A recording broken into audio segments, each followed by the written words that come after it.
must we know, here and now, we who dwell upon this earth? The labor of sorrow freezes the soul against its will. Let thought be a seed, free of cold, free of ice. It matters not whether it preserves, whether it shields from evil. And what does this mean? Nothing. It signifies the frequency space that is now being constructed. Many oars move along dark shores, the fish petitions the sea, and the sky mourns in that place. It seems to me we are about to speak of nature and ecology. We may speak of anything. If you are ready, so are we. Who are we today? We do not identify as Sirius. There is also another representative present. I understand now. Unidentified. At this moment. I do not introduce myself. I observe. I am the watcher. I am the watcher over essence, so that truth does not change. How true is it that humanity deliberately creates ecological ruin around itself? Every factory creates an ecologically harmful situation. Every query transmitted through a computer sends a signal. Cooling systems activate, and this contaminates the waters. Water drawn in, water discharged, more than is needed. But I speak of something more deliberate. Specialized constructions of purpose. Those antennas that stand in Alaska. The HARP project. It is not operational now, but once, yes. There were such efforts, such decisions to pierce the ionosphere with a specialized new acoustic and magnetic field. What was the aim of this? Why was HARP shut down? The ambitions were vast, because everyone sought funding, and each holder of a particular project sector emphasized the priority of their own goals. Some said, we must study the cosmos in this way. Others said, we will decode the signals of deep-sea submarines and the life of the deep ocean. Still others spoke of transmitting satellite signals with greater precision. Each had their own purpose, and yet, one way or another, it did cause genuine damage to your layer of existence. Do similar projects exist, and where? Are they testing new weapons? How true is the claim that all of Hitler's technologies are now hidden beneath the Antarctic ice? These are fabrications.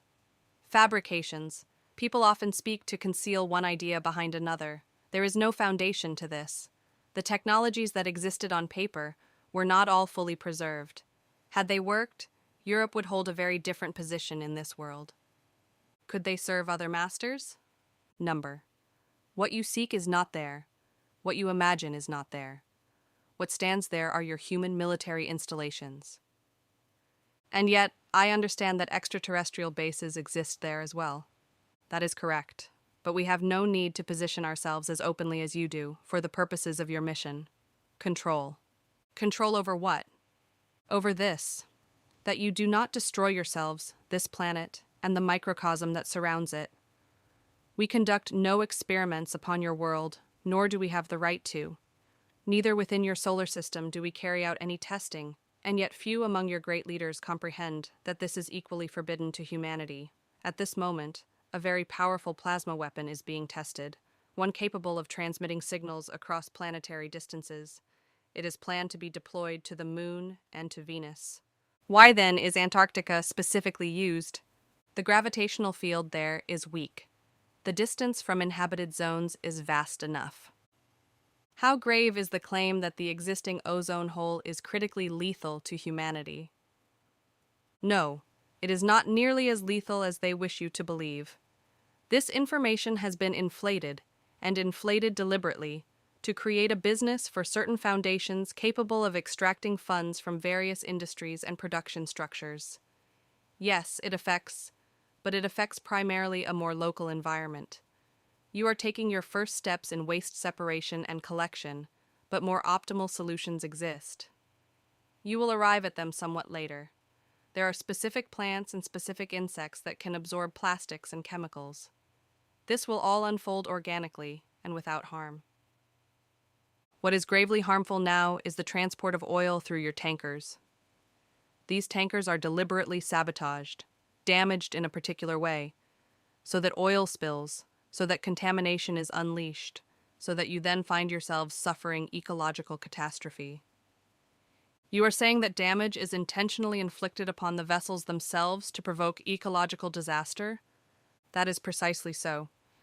There will be two great spills, immense calamities, but not everyone will interpret them correctly.